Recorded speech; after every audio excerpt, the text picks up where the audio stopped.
Pasabog ang mga binitiwang pahayag ni Senator Amy Marcos sa rally ng Iglesia ni Cristo sa Quirino Grandstand ngayong gabi. Kabilang sa ibinunyag ng presidential sister ay ang pagdodroga umano ni Pangulong Bongbong Marcos. Live mula sa Luneta, nangunguna sa balita si Ian Suyu. Ian, pakikwento mo nga kung paano humantong sa maaanghang na paratang itong speech ni Senator Amy Marcos.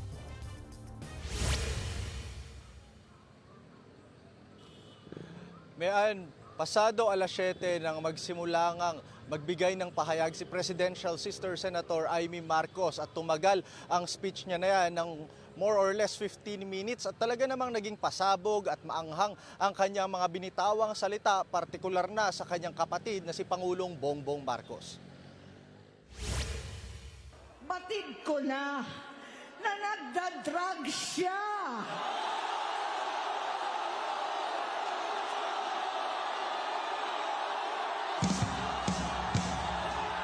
Nalaman ko at ng pamilya, nalaman ng pamilya, seryoso ito.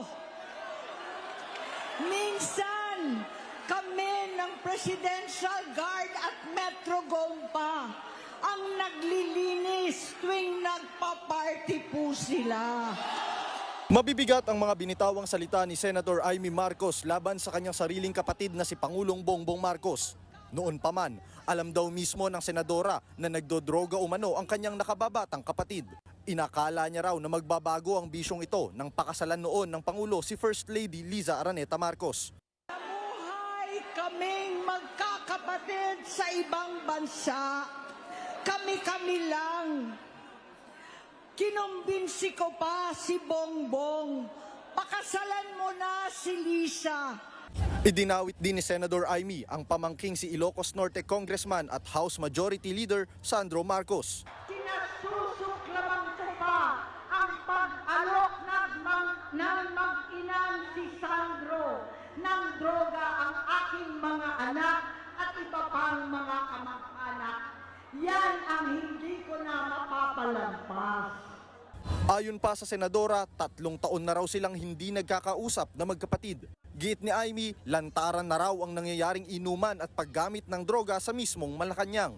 Kaya't ang laki ng pinagbago ng Pangulo. Hanggang dumating ng 2024 at 2025, yung bisyo niya na ang dahilan ng pagbaha ng korupsyon, kawalang direksyon at maling-maling mga desisyon. Walang accountability, wala nang hustisya. Hindi na niya alam ang nangyayari. Hindi na pinapaalam sa kanya ang mga pangyayari.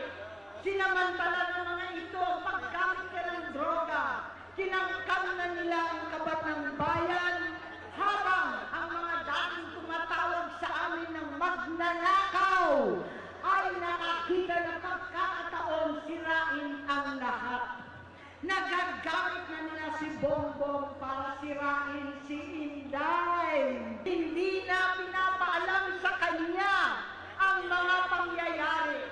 Sinamantala ng mga ito ang paggamit ng droga.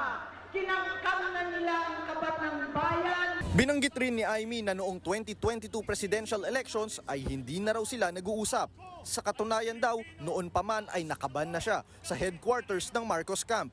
Sinabi noon ni VP Sara Duterte na si Senadora Amy mismo ang lumapit sa kanya para mabuo ang unity team. Naggamit na nila si Bongbong para sirain si Inday. Bongbong, nag-aalala sa'yo si Manam.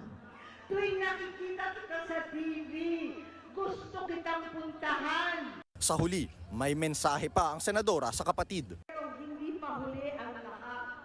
Tama na, ading ko. Magpahinga na tayo. Umuwi na tayo.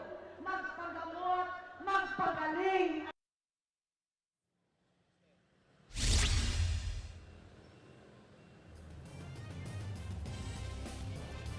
Mayan, opisyal na nga nagtapos yung supposed 3-day rally ng grupong INC at kanina nga naabutan na natin yung ilang mga miyembro na nagbabaklas na nung kanilang mga tent o mga ginamit para magstay dito ng 2 araw. Yung iba rin naman ay sumakay na sa kanilang mga sasakyan, mga nirentahang mga van para bumuwi na ulit sa kanilang mga tahanan.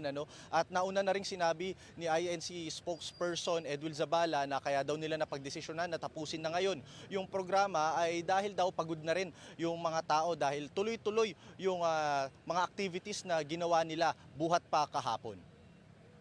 Alright, maraming Ayan. salamat sa iyo, Ian Suyu.